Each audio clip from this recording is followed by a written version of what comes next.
a state of shock is not just what happens to us when something bad happens. It's what happens to us when we lose our narrative, when we lose our story, when we become disoriented. What keeps us oriented and alert and out of shock is our history. So a period of crisis like the one we're in is a very good time to think about history, to think about continuities, to think about roots. It's a good time to place ourselves in the longer human story of struggle.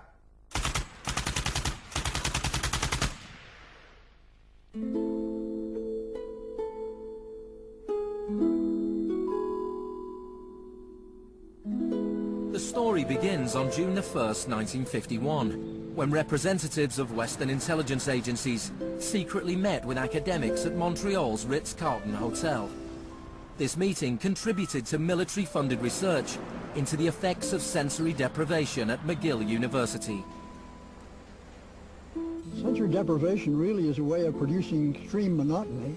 It causes loss of critical capacity. The thinking is less clear. The subject complains that he can't even daydream. When you have college students that can't daydream, they're in a bad way. I began to think while we were doing our experiments that it's possible that something that involves physical discomfort or even pain might be more tolerable than simply the deprivation conditions that we studied. Hebb decided to stop work on the research. But I had no idea when I suggested that what a vicious weapon, potentially vicious weapon, this could be. These are the days and hours are the occasion. But experiments at McGill continued under the ambitious head of psychiatry, Dr. Ewan Cameron. What he did was much more than what we had done. We did our work strictly with the understanding that the subject could get up and walk out at any point he wished to, and some of them did. Cameron's patients were not so lucky. The Allen Memorial Institute, where he worked, began to resemble a macabre prison, where Cameron performed bizarre experiments on his psychiatric patients. Cameron wanted to de-pattern or wipe clean his patient's mind, so he could rebuild them from a blank slate. Janine Huard was a young mother of 4, suffering from postnatal depression.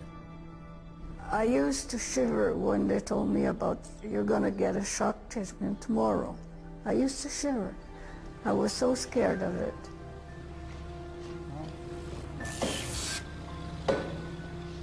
And I would wake up in another room, all mixed up and sad, and it used to make me very sad after.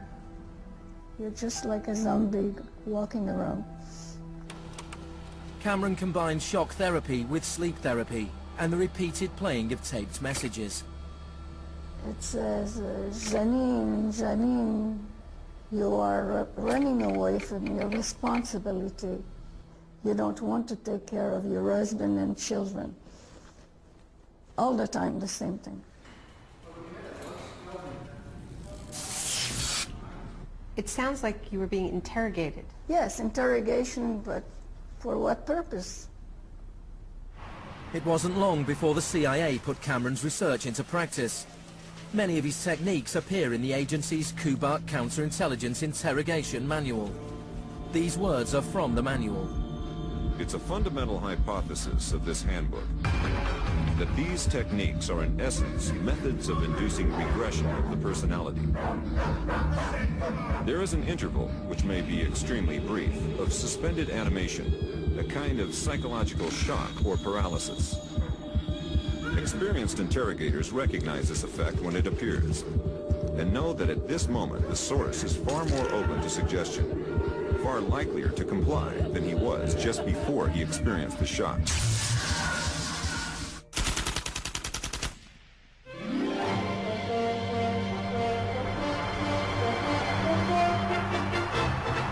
At the same time as Ewan Cameron was conducting his experiments in Montreal, an exponent of another kind of shock was working not so far away. Milton Friedman was teaching economics at the University of Chicago. He believed economic shock therapy could encourage societies to accept a purer form of deregulated capitalism.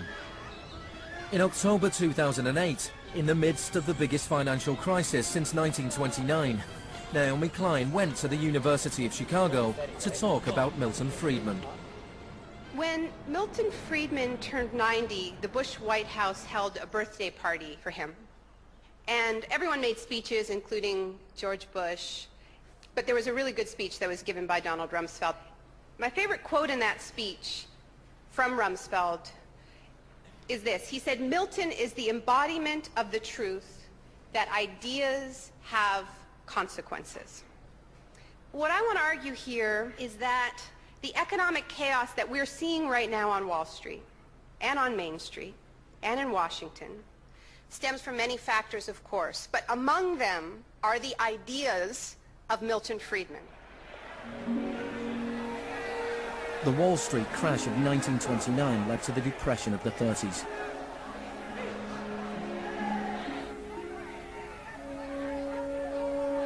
Central to Friedman's thesis was his opposition to the New Deal, announced by President Franklin Roosevelt in his inaugural speech.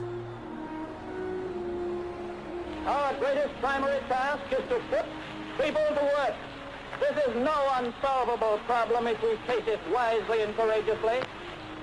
Let me assert my firm belief that the only thing we have to fear is fear itself. Influenced by the economist John Maynard Keynes, Roosevelt started a program of public employment to get people back to work. Today, depression is a fading memory. Millions of men and women have found employment, and with it, confidence and hope.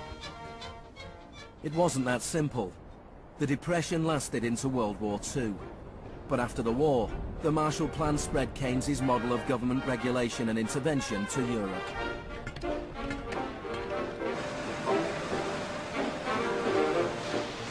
His principles were widely accepted,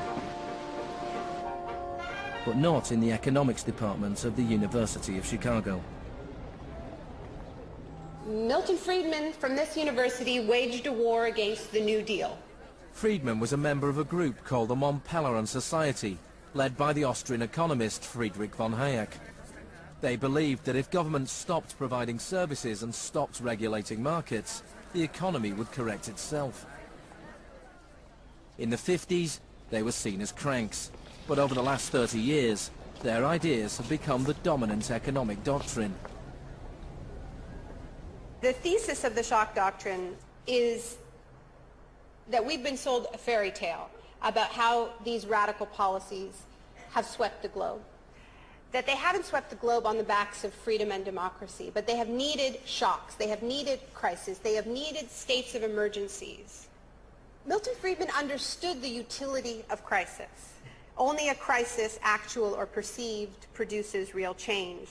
When that crisis occurs, the actions that are taken depend on the ideas that are lying around.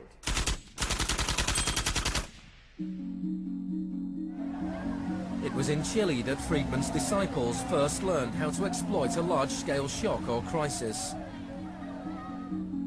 Usually the official storytellers of neoliberalism, the official publicists, don't even mention Chile.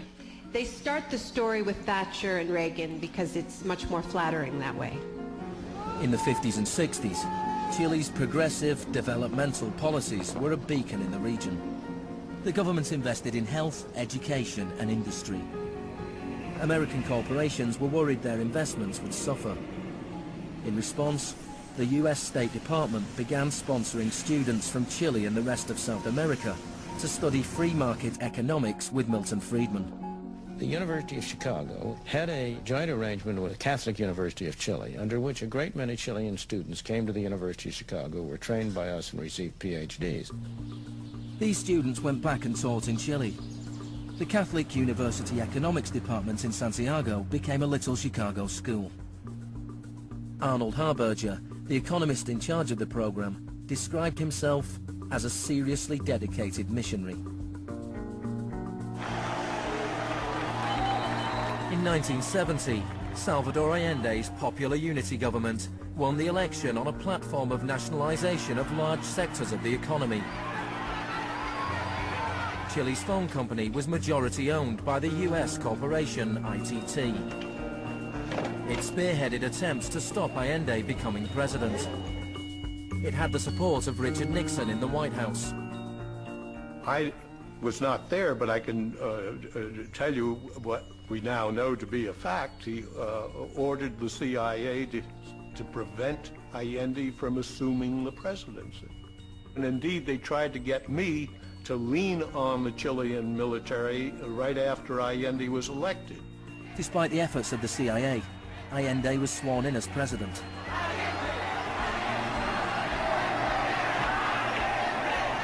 Richard Nixon ordered the CIA director to make the economy scream. Señor Nixon es presidente de Estados Unidos y yo soy presidente de Chile. Yo no tendré un término despectivo contra el señor Nixon mientras el señor Nixon respete al presidente de Chile. Preparations began for the military coup.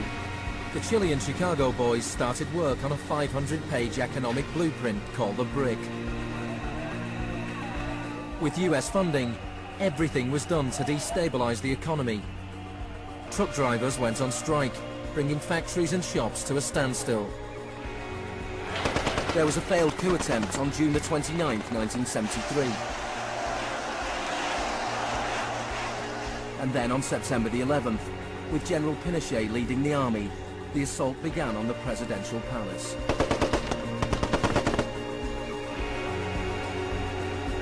Chile had enjoyed 41 years of uninterrupted, peaceful democratic rule. Now it was being violently overthrown.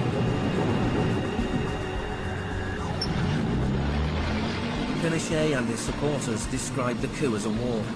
It was certainly designed to look like one. It was a Chilean precursor to shock and awe.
Fuerzas Armadas y de Orden, solo bajo la inspiración patriótica de sacar al país del caos que en forma aguda lo estaba precipitando el gobierno marxista de Salvador Allende. The Chicago boys delivered their economic blueprint, the BRIC, to Pinochet.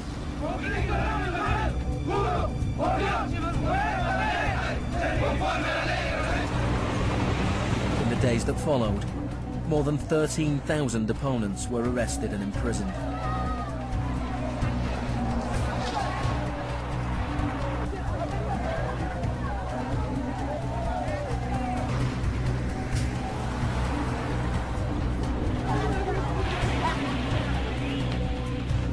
Thousands of prisoners were held in the National Stadium. Many were tortured. Chile became notorious around the world. ¿Cuántas personas?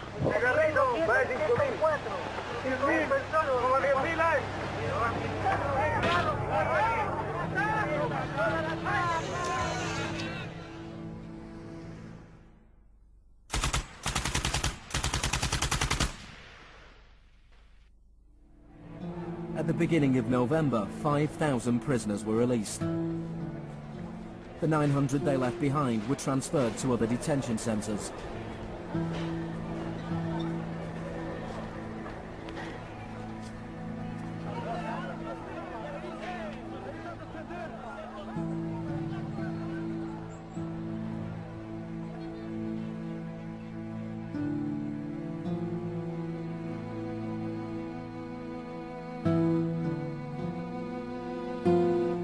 Less than a month later, FIFA allowed Chile to play a World Cup qualifier in the very same stadium. Their opponents, the Soviet Union, refused to play there, so Chile were allowed to score into an open goal and went through to the 1974 World Cup finals.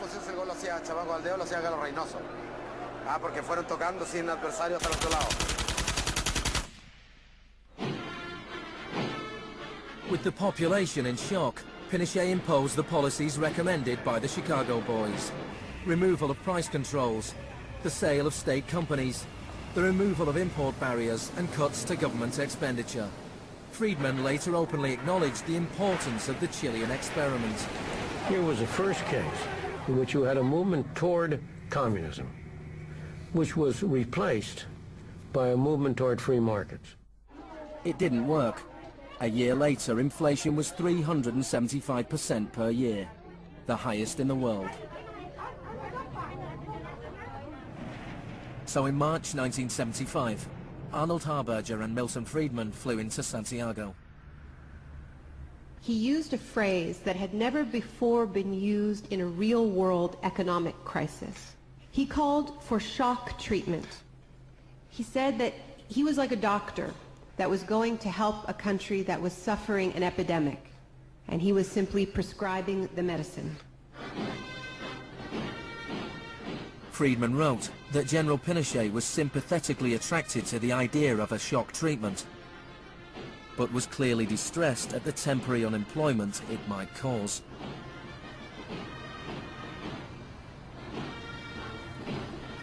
It rapidly became clear that Friedman's economic policies benefited the wealthy at the expense of the poor.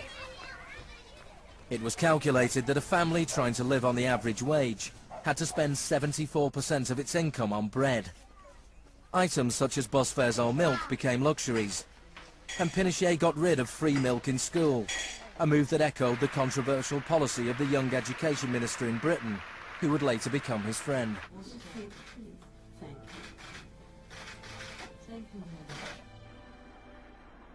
In order to enforce these economic policies, there had to be an enemy to fear.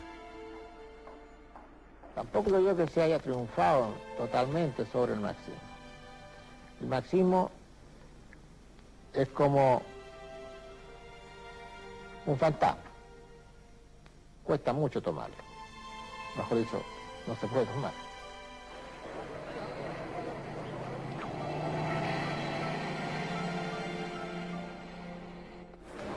Friedman and Harberger argued that free market economics went hand in hand with freedom and democracy.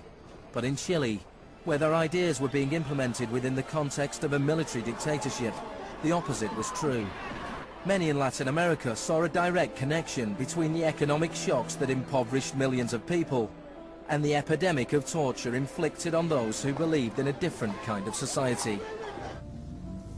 One of those was Orlando Letelier. Letelier had been Allende's ambassador in Washington.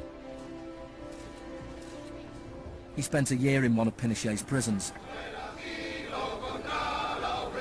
before being exiled back to America. In 1976, Letelier wrote, "The economic plan has had to be enforced, and in the Chilean context, that could only be done by the killing of thousands, the establishment of concentration camps all over the country, and the jailing of more than 100,000 persons in 3 years."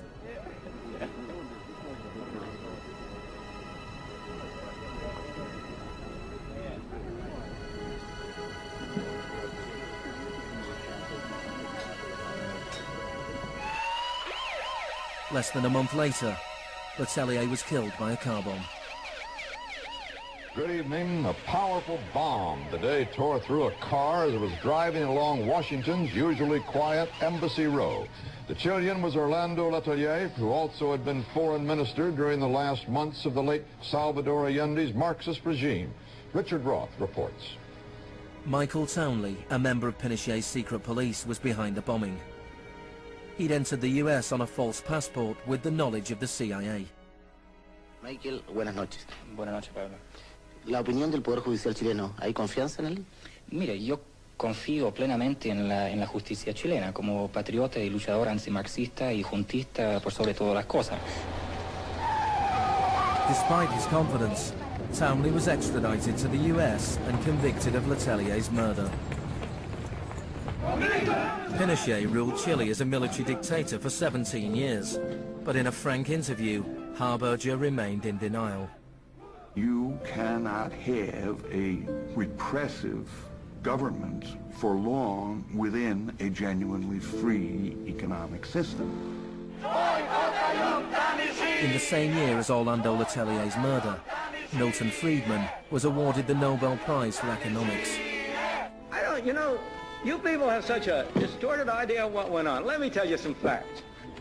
Number one, I was offered 2 honorary degrees by universities in Chile before I went down. I refused to take them because those universities were being supported in part by public funds, and I did not want to appear in any way to provide any support to the political system in Chile. I'm not a representative of Chile. I'm not an advisor to Chile. I have no commitments to the government of Chile.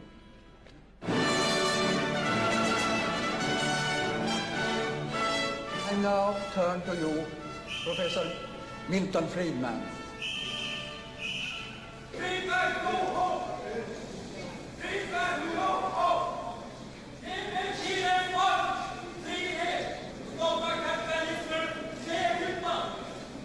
I am very sorry for this incident. It could have been worse.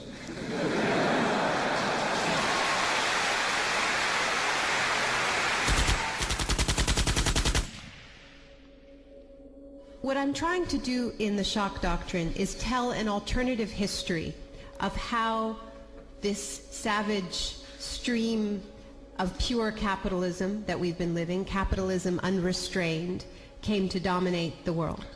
Chile wasn't the only country in South America to adopt Chicago school policies. Friedman's disciples held key positions in Brazil and advised the government of Uruguay. Then on March the 24th, 1976, a military coup overturned the government of Isabel Perón in Argentina. A junta of 3 generals took over the country, led by General Videla. Chicago boys landed key economic posts in the military government. They seized the opportunity for major economic and social re-engineering.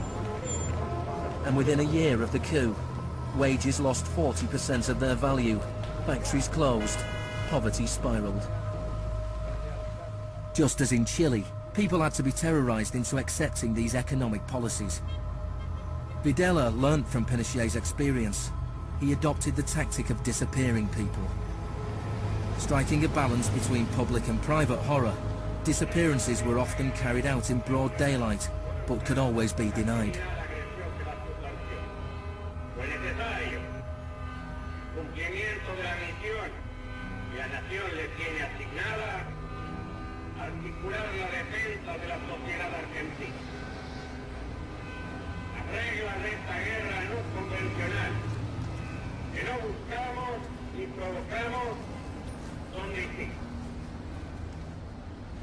Many of the techniques used by the Chilean and Argentinian military had been learnt in the US-run School of the Americas. Torture techniques taught, from rape to derobing to torture with pointed objects, breaking of extremities, poking eyes out, branding. In Latin America, there are various regimes which at the moment are abusing human rights. Political murder, torture, deportations, imprisonment without trial, using the techniques they may have learned in this establishment. You may be right. If you can say that the skills which we've taught here have been applied, I can't deny that. The use of torture of a known enemy soldier to gain some kind of military advantage, I think, is justifiable and smart. To go beyond that, to use torture techniques merely to intimidate people is completely wrong, unethical and immoral. But in Argentina and Chile, these techniques were not used just on soldiers or terrorists. They were used on students and union members. They were used on anyone who opposed the free market economic policies of the regime.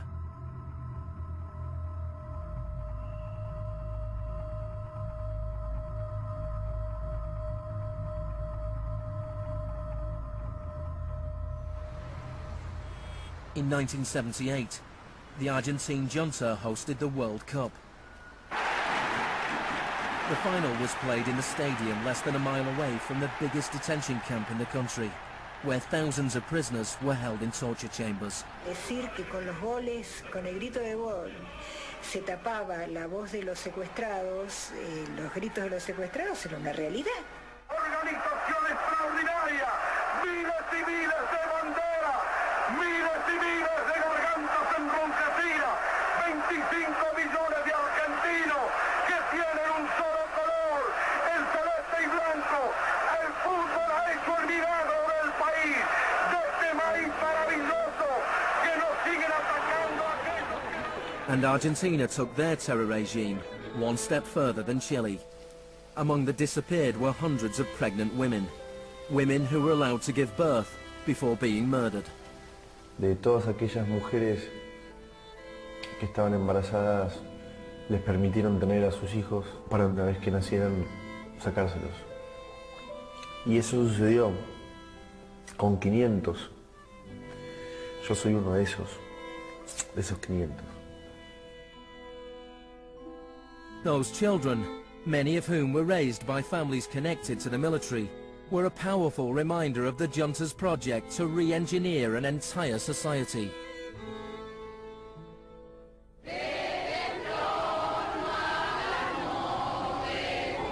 While the junta was still in power, a group of mothers and grandmothers of the disappeared started to protest in the Plaza de Mayo.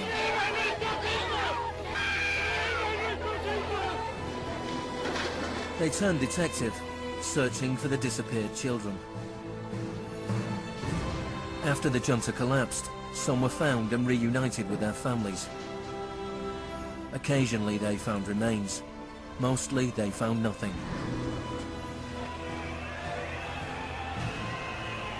General Videla was found guilty of murder, kidnapping and torture.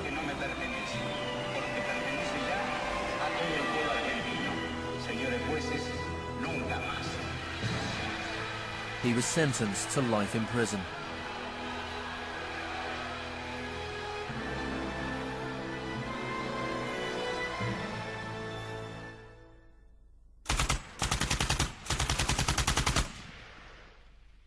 Early experiments in Latin America presented Friedman and his cohorts with a serious ideological problem.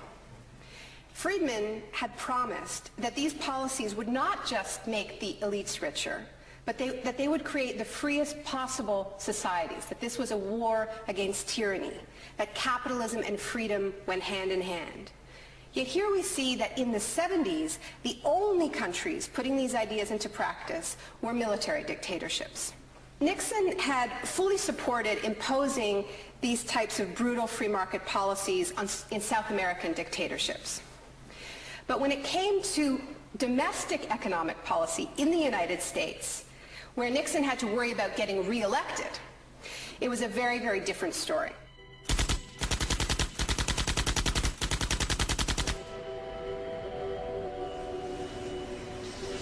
Friedman enjoyed a friendly relationship with Nixon. Several of his Chicago school colleagues and disciples were recruited to work for the government. Donald Rumsfeld was one of them.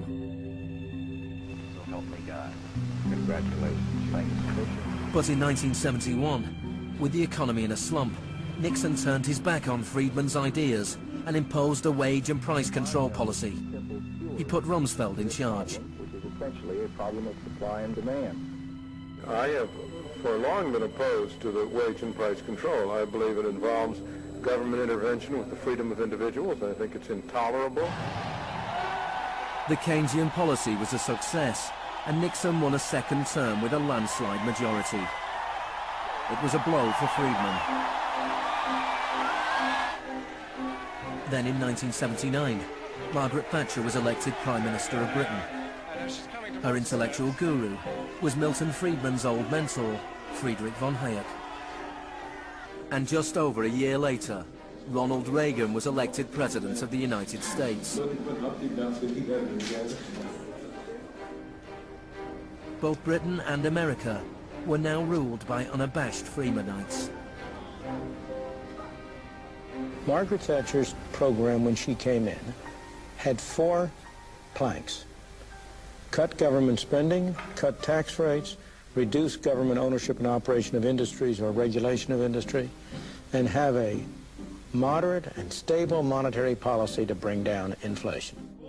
Within her first 3 years in office, unemployment doubled in parts of the economy, leading to waves of strikes.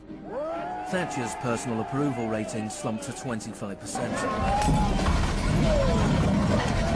There were riots in Britain's major cities.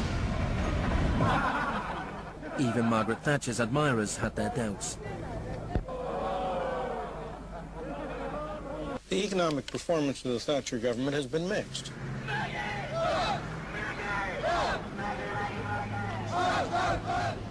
To those waiting with bated breath for that favorite media catchphrase, the U-turn, I have only one thing to say.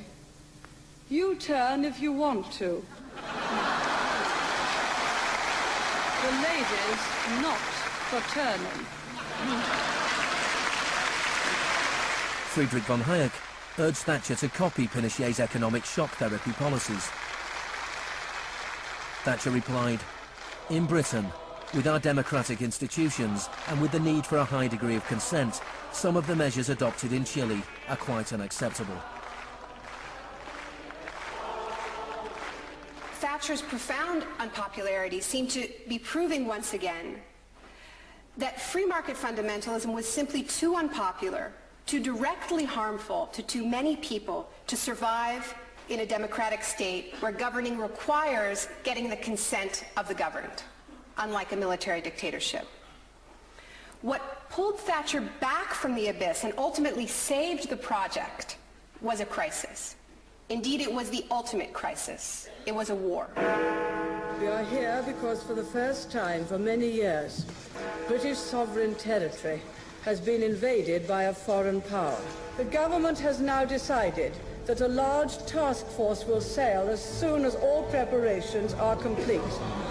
HMS Invincible will be in the lead. Most people in Britain had never even heard of the Falklands. But when Argentina invaded the small group of islands thousands of miles away in the South Atlantic, Thatcher seized her opportunity to prove her credentials as the Iron Lady. Gentlemen, I've just heard that the white flag is flying over Stanley. The war was over in less than 3 months. As the troops returned to Britain, a wave of patriotic celebrations swept the country. Thatcher won the 1983 elections with a massive majority. She could now push through a form of the economic shock therapy witnessed in Chile.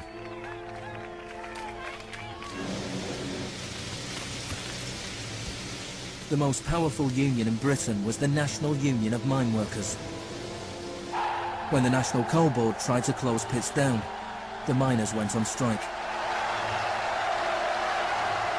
Parts of central London are brought to a halt as thousands of miners and sympathizers march through the city in support of the miners' strike. It's Britain's longest and most bitter since 1926, and the most expensive ever. The strike lasted almost a year. Thatcher used every means at her disposal to destroy the union.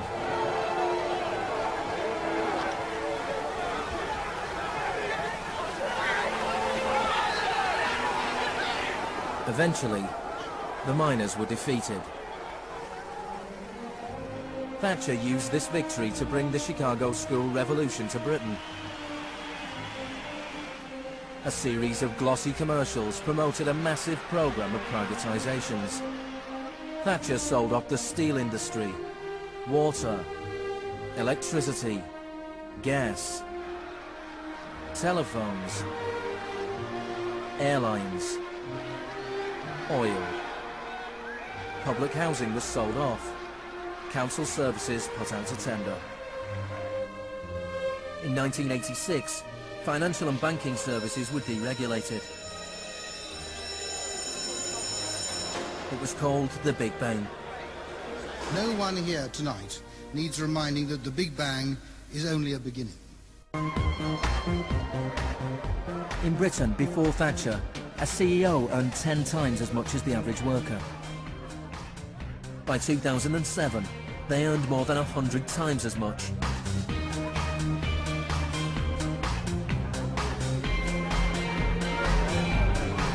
In the US before Reagan, CEOs earned 43 times as much as the average worker. By 2005, they earned more than 400 times as much. Friedman openly acknowledged the importance of Thatcher and Reagan in the spreading of Chicago school policies around the world.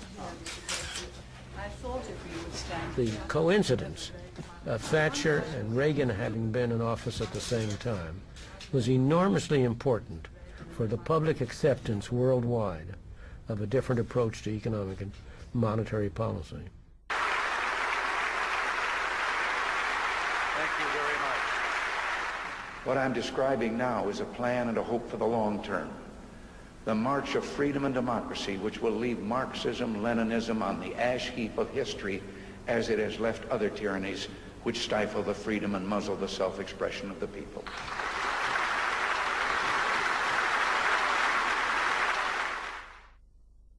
Now, we all know the fairy tale about the fall of communism, that the West under Reagan and Thatcher looked so prosperous to the people of the former communist bloc that they themselves demanded radical free market policies. Now, this really is a fairy tale. It is true that people who had been living under authoritarian communism genuinely wanted democracy. And it's also true that people wanted to be able to go out and buy blue jeans and have Big Macs. That is true. But that does not mean that they wanted the kind of Wild West capitalism of oligarchs gone mad and no social protections that so many Eastern Bloc countries actually ended up with and suffer under to this day. Thatcher had done everything she could to break the power of the unions in Britain. But in 1988, she went to Poland to show her support for the workers' union Solidarity.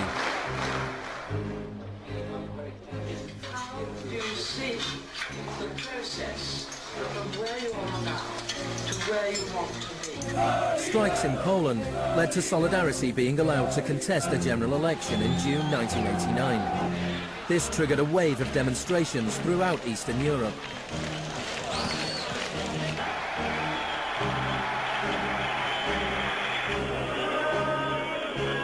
In the past, the Soviet Union had used military force to crush democratic movements.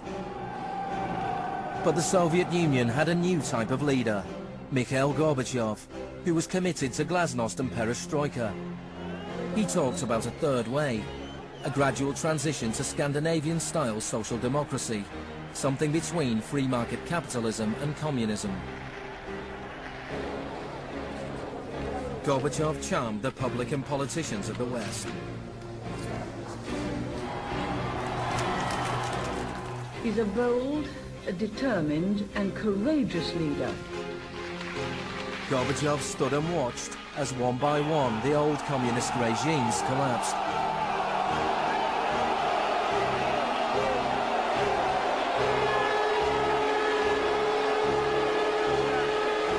At the end of the year, the most famous symbol of the division of Europe came tumbling down.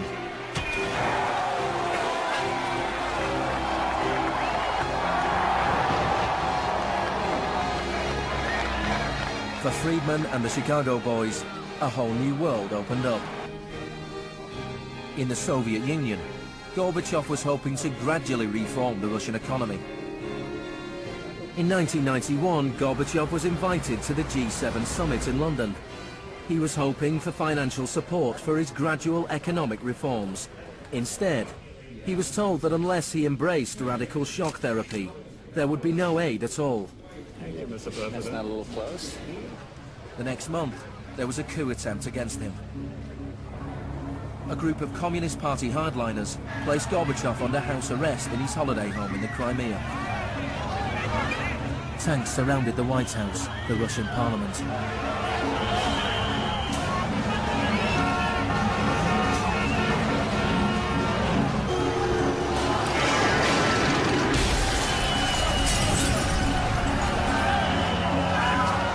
chaos of street clashes,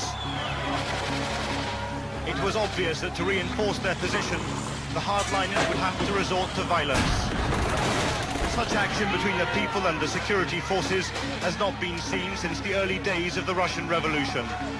By dawn this morning, amid a sea of debris, it was becoming clear that the coup was disintegrating. The Russian Parliament building was unscathed, the military had not made their move. Inside, Boris Yeltsin was more powerful than ever.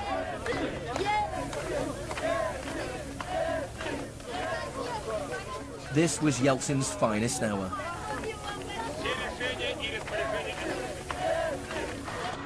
Gorbachev was released and he returned to Moscow, but he had lost much of his power. Я выражаю признательность за принципиальную позицию россиянам, президенту России Борису Николаевичу Ельцину. In December 1991, the Soviet Union was dissolved, a profound shock for the Russian people. Yeltsin was now in charge of economic policy for the Russian Federation. The free market came to Russia. There was chaos. The adoption of Chicago school policies in Russia marked the beginning of a new chapter in the free market crusade. It was all shock, no therapy.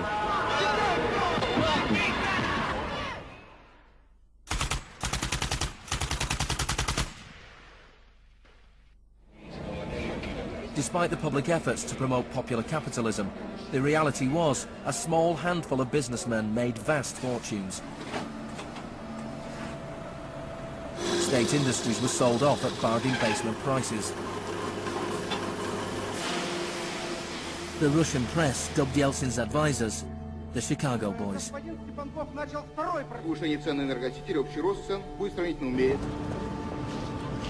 Yeltsin's shock therapy meant that in 1992, the average Russian consumed 40% less than in 1991.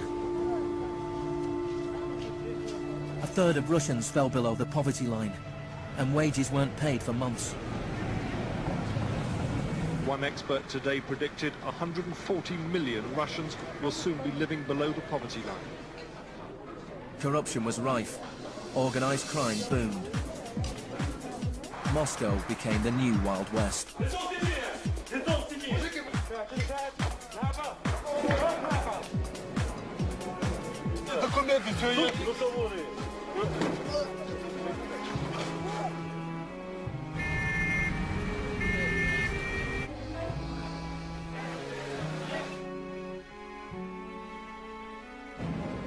The majority of Russians opposed the Chicago Boys' radical vision for their country. In March 1993, Parliament made a crucial decision. It voted to repeal the special powers it had given to Yeltsin. Yeltsin declared a state of emergency.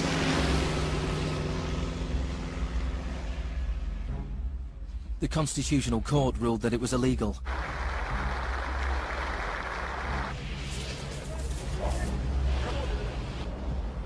On September 21st, Yeltsin took the Pinochet option and dissolved Parliament.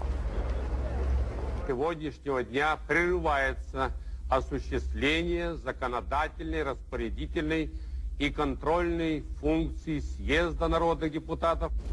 The West threw its weight behind Yeltsin.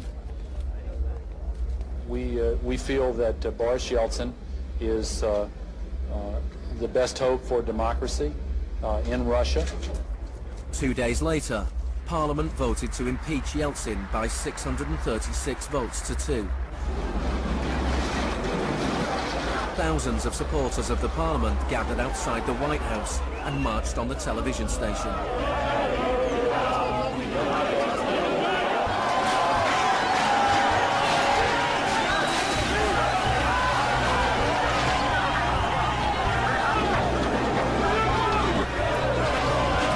It looked like the supporters of Parliament were winning. Yeltsin flew back to Moscow from his holiday home. That night, 100 demonstrators were killed as the Yeltsin authorities fought back.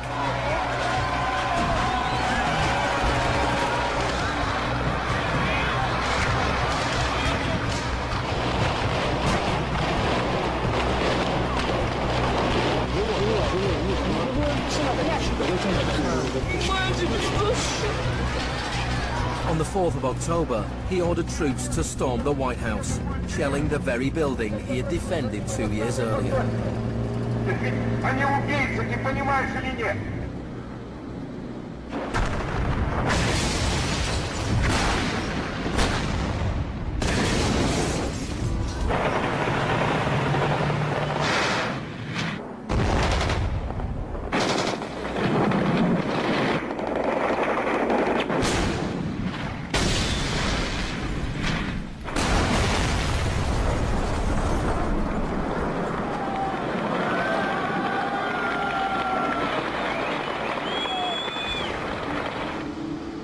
Warren Christopher, the US Secretary of State, said, "The United States does not easily support the suspension of parliaments, but these are extraordinary times."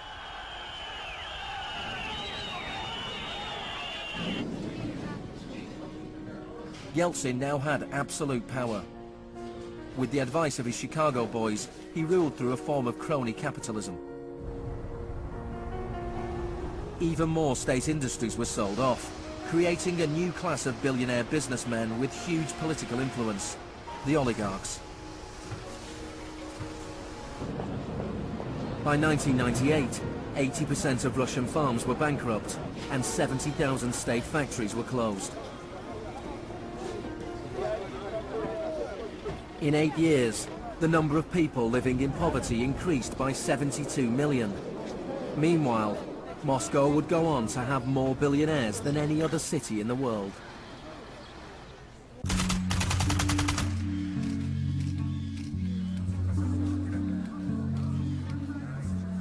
Good afternoon. Thank you for coming. Today it is my honor to announce that I'm submitting the name of Donald Rumsfeld to be Secretary of Defense. I look forward to serving our country again. Rumsfeld had been Secretary of Defense before under Gerald Ford. Then, the enemy we were supposed to fear was the Soviet Union. I'm not saying with certainty that the Russians are coming. I'm saying the trends are here. I'm not saying the Russians are 10 feet tall. I'm saying they used to be 5'3", they're now 5'9½", and they're growing. Now there was a new enemy closer to home. On September the 10th, 2001, Rumsfeld made a speech laying out his plans to privatize much of the US military. Milton Friedman would have been proud. He said, "The topic today is an adversary that poses a threat. A serious threat to the security of the United States of America. This adversary is one of the world's last bastions of central planning. It governs by dictating 5-year plans. Perhaps this adversary sounds like the former Soviet Union, but that enemy is gone. This adversary is closer to home. It's the Pentagon bureaucracy. Today, we declare war on bureaucracy." The next day, American Airlines Flight 77 crashed into the Pentagon, killing 184 people.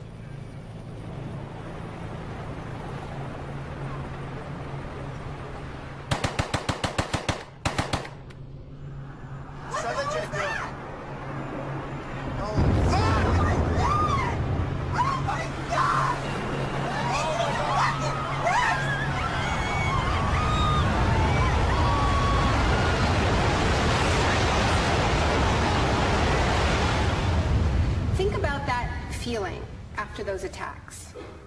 Who are these people? Where did they come from? Why do they hate us? There was a total loss of collective narrative. We were not living in the world that we thought we lived in. And we kept hearing from our political leaders that everything we thought we understood before the attacks no longer applied. There was a new phrase, pre-9/11 thinking. And what happened in that moment is that suddenly news stories sort of magically appeared. That we were in a clash of civilizations. That's the world that we suddenly lived in. That there was an axis of evil, and that we were fighting a war against terror.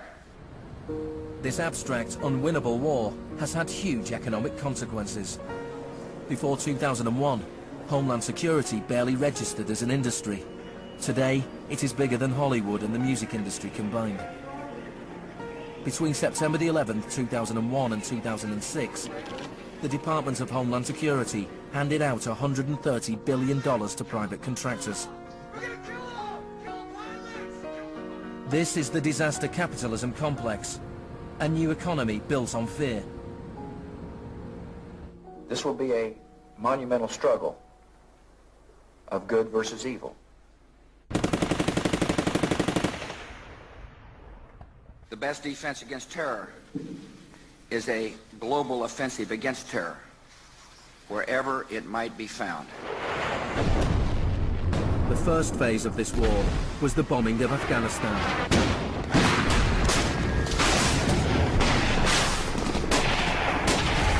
The Taliban government was quickly overthrown.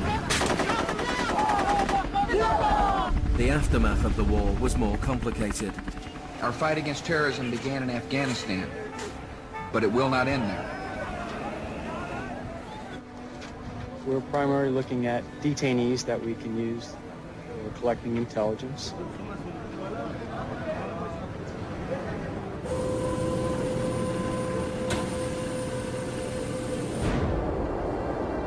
Guantanamo was the first time that the techniques of the Kubark Manual were explicitly and publicly being used by American forces, officially sanctioned in the White House and openly broadcast on television around the world. Isolation, both physical and psychological, must be maintained from the moment of apprehension. The capacity for resistance is diminished by disorientation. Prisoners should maintain silence at all times. They should never be allowed to speak to each other. 3 of the prisoners were Asif Iqbal, Ruhal Ahmed and Shafiq Rasool from Tipton in England.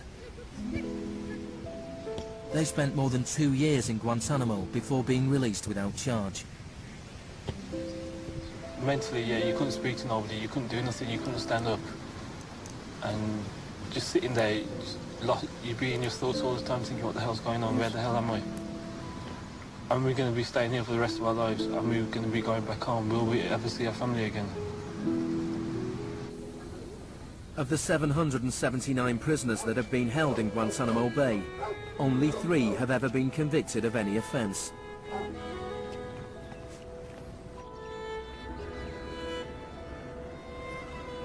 Well, the only thing I know for certain is that these are bad people. It was a message to the whole world, and the message was clear. It was, this is what happens to you if you get in our way. The war on terror is not about one man, and it is not about one country. There were many justifications given for the invasion of Iraq.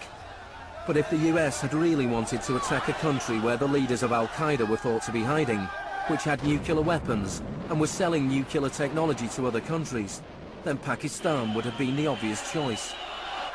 It had close connections to the Taliban and was being run by a military dictator.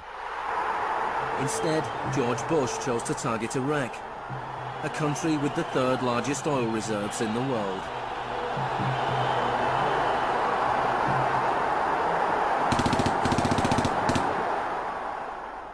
Now, about the Defense Department's war plan. It is not like that for the Gulf War. It's more along the lines of the Panama invasion of 1989. CBS News has been told it would start on what's called A-Day. A as in airstrikes. Airstrikes so devastating, they would leave Saddam's soldiers unable or unwilling to fight. The idea is to rain down the thunder so hard as to create, quote, shock and awe. If the Pentagon sticks to its current war plan, one day in March, the Air Force and Navy will launch between 300 and 400 cruise missiles at targets in Iraq. More than were launched during the entire 40 days of the first Gulf War. The sheer size of this has never been seen before, never been contemplated before. Harlan Ullman is one of the authors of the shock and awe concept, which relies on large numbers of precision-guided weapons.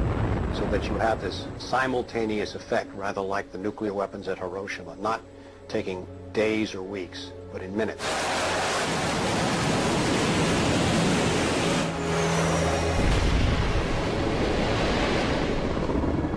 You also take the city down. By that I mean you get rid of their power, their water, and you begin this relentless campaign to wear them down so that 2, 3, 4, 5 days they are physically, emotionally, and psychologically exhausted. Last night, a square mile in central Baghdad seemed like hell on earth.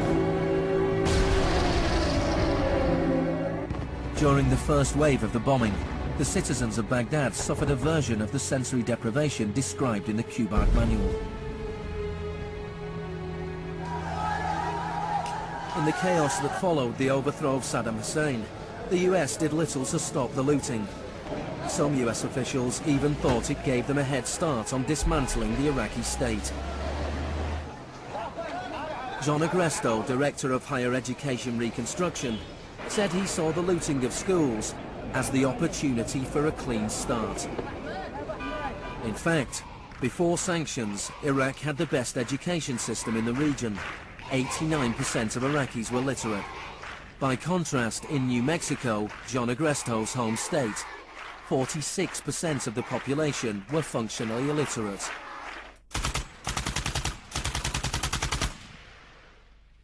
In Iraq, you had three distinct forms of shock that were all working together and reinforcing each other. You had the shock of the war, which was immediately followed by economic shock therapy imposed under Paul Bremer. And as resistance to that economic transformation, that very rapid economic shock grew, you had the shock of enforcement, including torture. Three different kinds of shock.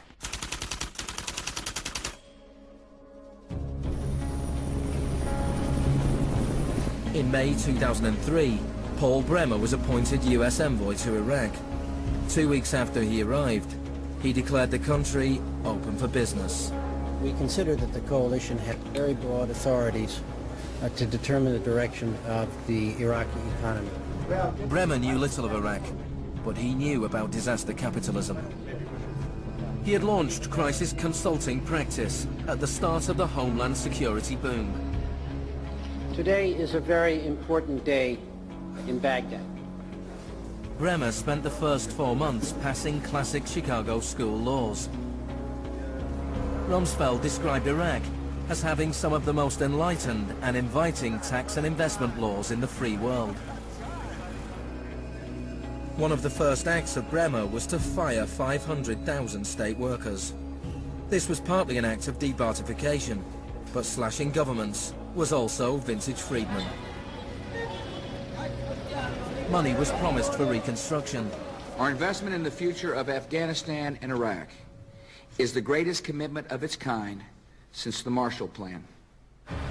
But in fact, it was just the opposite. Whereas the Marshall Plan was intended to boost European industries, US aid money in Iraq was spent on US corporations.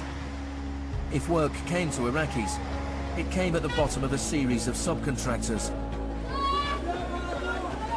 Creative Associates received contracts worth $100 million to draft the curriculum and print new textbooks for the education system. Management and technology consultant Bearing Point was awarded contracts worth $240 million to build a market-driven system in Iraq. North Carolina-based RTI received contracts worth $466 million to advise on bringing democracy to Iraq. And Halliburton was awarded $20 billion in cost-plus Iraqi contracts. Parsons was handed $186 million to build 142 health clinics. Only 6 were ever completed. Basic electricity and water supplies hardly improved, despite billions being spent in the first 4 years. We're going to succeed here, and when we succeed here, we will have done something important, not just for 25 million Iraqis. We will have done something that serves Western interests in this whole region. Even the new Iraqi currency was printed abroad. Let me show you an example of these notes. The US even paid private contractors to monitor the work of the private contractors who won contracts.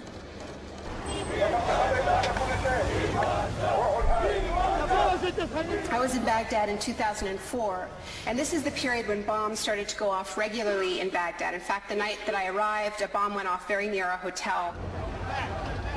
But what was really striking to me in this period was that despite the violence and despite the chaos, the next day Iraqis were out in the streets protesting.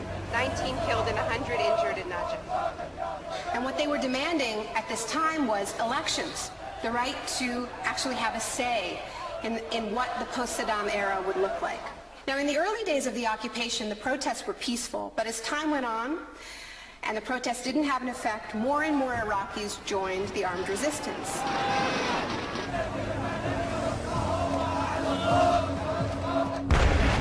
violence spun out of control.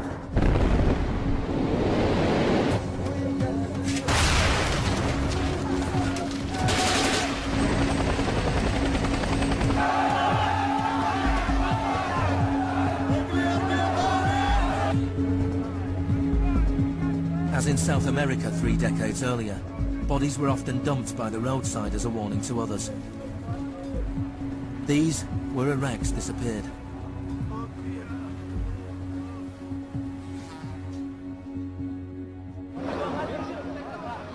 Extremely aggressive measures were needed to suppress the opposition.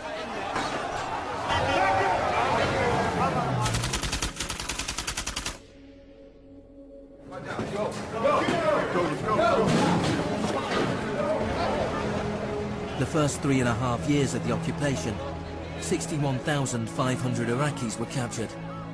By spring 2007, 19,000 remained in custody. In prison, they were interrogated using techniques that could be traced to those devised by the CIA from Ewan Cameron's experiments in the 50s.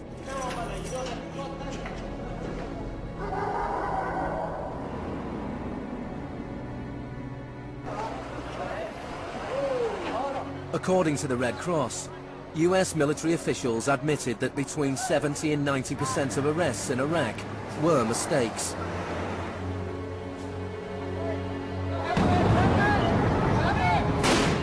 The chaos in Iraq seems like a defeat for shock therapy. But in Iraq, disaster capitalism moved on. Now the disaster itself provided the opportunity for profit.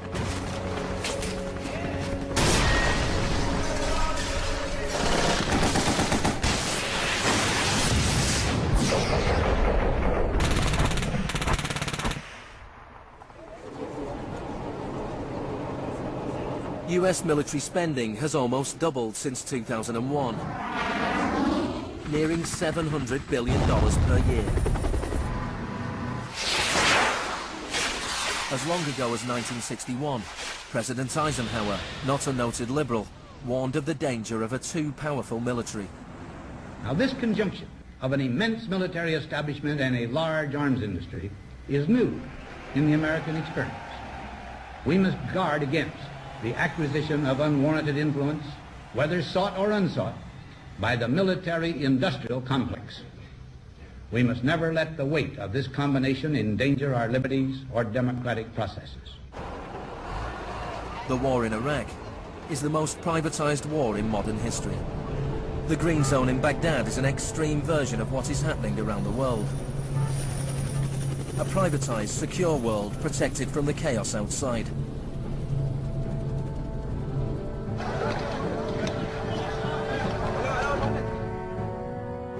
In 1991, in the First Gulf War, for every 100 soldiers there was one military contractor. In 2003, at the beginning of the war in Iraq, for every 100 soldiers there were 10 contractors. By 2006, for every 100 soldiers there were 33 contractors. A year later, for every 100 soldiers there were 70 contractors. By July 2007, there were more contractors than soldiers in Iraq. This was going beyond what even Milton Friedman had dared to hope. The only things I would not denationalize are the armed forces, the courts, and some of your roads and highways. One of the most high-profile contractors was Blackwater USA. During the April 2004 uprising in Najaf, Blackwater assumed command over US Marines. Dozens of Iraqis were killed during the operation. The US had indemnified the private contractors against any Iraqi laws, so they were operating in a law-free bubble, a little like Guantanamo. I asked your Secretary of Defense a couple months ago what law governs their actions. Mr. I was going to ask him. Go ahead.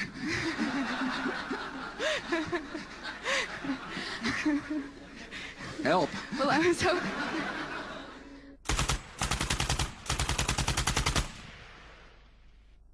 Just as Cameron's shock therapy left his patients confused and broken, so the multiple shocks inflicted on Iraq reduced the country to a lawless, violent, sectarian mess. By the time of Saddam Hussein's execution in 2006, 1,000 Iraqis were being killed each week.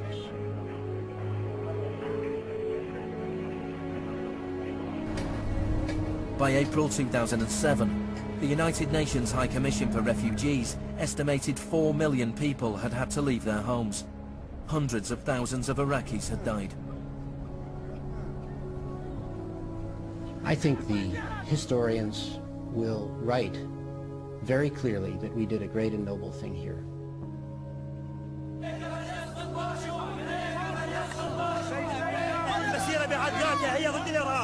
ضد الإرهاب الأمريكي، لأن الأمريكان يقتلون النساء ويعتقلون النساء ويقتلون الأطفال ويهينون الشيوخ ويقتلون الشباب. أمريكا بحالها هي الإرهاب.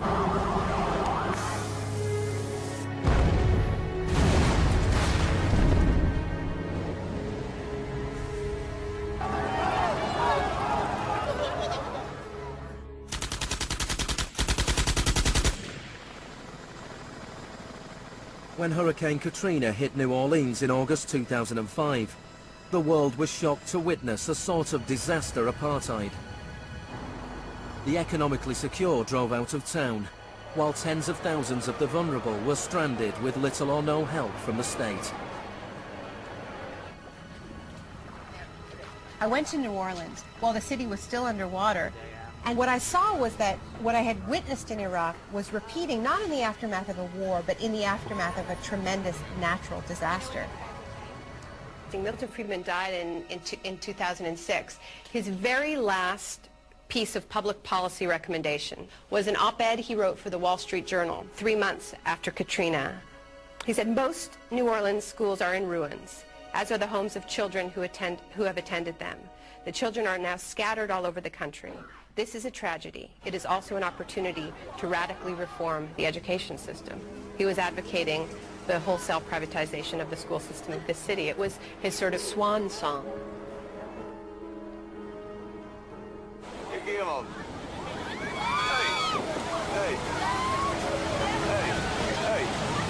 I've witnessed a similar process in Sri Lanka in the aftermath of the 2004 tsunami. People who lived on the beaches for generations were prevented from returning so that the land could be privatized and sold off to luxury hotels.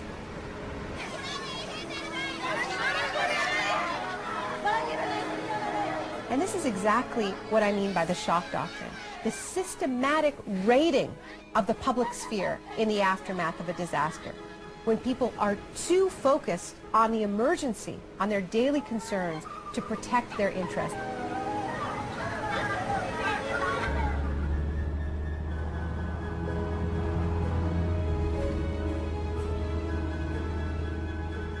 Maybe the first act of resistance is to refuse to allow our collective memory to be wiped. In 2008, Naomi Klein visited Villa Grimaldi with Isabel Morel, the widow of Orlando Letelier. Villa Grimaldi is a memorial to the cruelty of the Pinochet regime and to its eventual defeat. Villa Grimaldi fue el principal centro de tortura mientras se buscaba implementar la política de choque económico. Esta es la que tú señalas en el libro como las casas de uno por uno donde estaban los detenidos en Villa Grimaldi. It's not that I loved Pinochet, but I think that he was our teacher in many things. We learned about evil.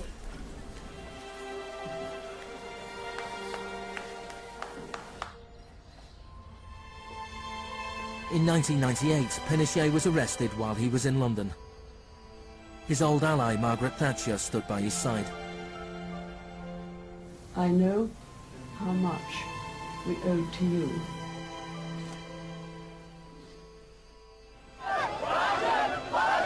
It took 30 years for the economic experiment originally test-driven by Pinochet to make its way around the globe to Iraq. But the similarities between past and present are startling. Between Pinochet's concentration camps and Bush's Guantanamo detention center. Between the disappeared in Chile and those in Iraq. Between the experiments of Ewan Cameron and the torture meted out on the prisoners of Abu Ghraib. These are the days and hours. He erased all the past. That's why he gave electroshocks. All the past from the patient, and he would implant some new ideas. But Janine resisted. In 1988, the CIA agreed to pay compensation to Janine and other victims of Ewan Cameron's experiments. Janine, are you proud that they tried to break you and that you have fought so hard and won? In a way I am. In a way I am. Because I must have some willpower seeds in me. It is very, very hard to fight a government. People would tell me, Janine, you don't fight a government. What's the matter with you? They're too big. But I had faith that we would win.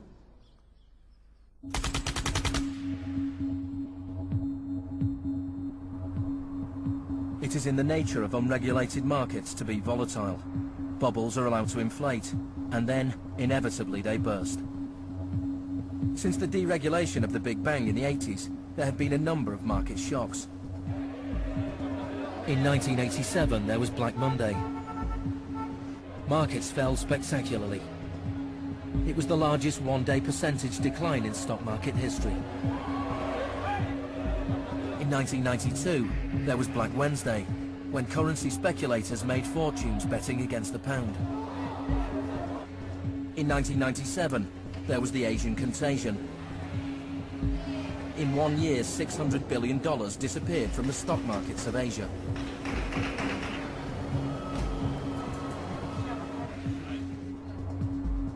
And then, in September 2008, the financial markets imploded. The market is not functioning properly. There has been a widespread loss of confidence.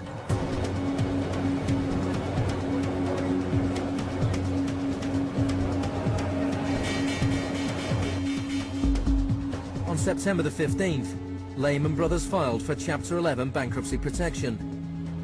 Yet only 1 week later, it was announced that workers at their New York office would share $2.5 billion in bonuses. It is estimated that Wall Street firms paid $18.4 billion in bonuses last year, the year of the crash. Despite the torrent of populist rhetoric about taking on the fat cats and standing up for the little guy and saving Main Street, not Wall Street, we are witnessing a transfer of wealth of unfathomable size. It is a transfer of wealth from public hands, from the hands of government, collected from regular people in the form of taxes, into the hands of the wealthiest corporations and individuals in the world. Needless to say, the very individuals and corporations that created this crisis. We are in the midst of a once-in-a-century credit tsunami. I found a flaw. I don't know how significant or permanent it is, but I've been very distressed by that fact. In the United States, it was the financial crisis that secured Obama's victory. Americans wanted to change course. Hello, Chicago!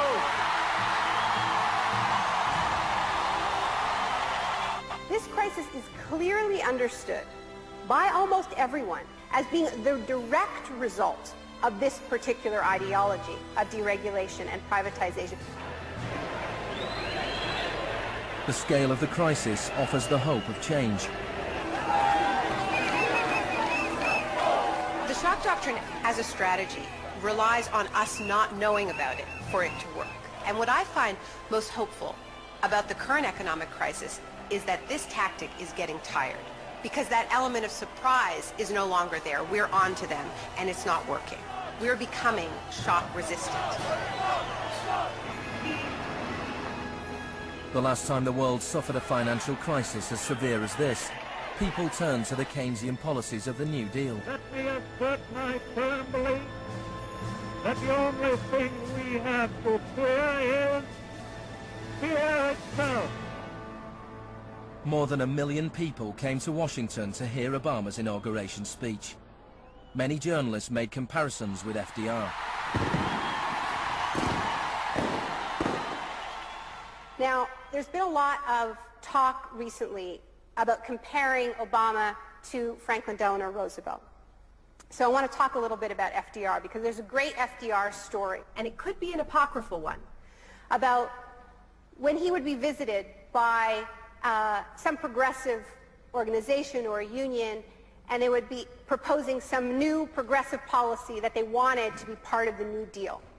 And he would hear them out, and he would listen to them, and then at the end he would say, now go out there and make me do it. And they did. In 1937, which was a pivotal year for the New Deal, do you know how many strikes there were in this country? 4,740 strikes, lasting an average of 20 days. Do you know how many strikes there were in 2007? 21. Now, the other reason to remember this history of struggle is that it tells us something very important, something that we need to remember at this moment when so much is at stake. It teaches us that if we want responses to this economic crisis that leave us with a world that is healthier, that is more just, that is more peaceful, we are going to have to go out there and make them do it. Thank you.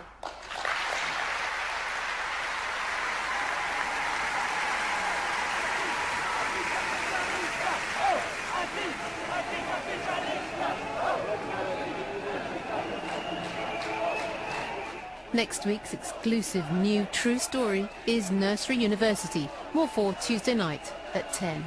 And stay with us for the story of the rise and downfall of Enron, the smartest guys in the room.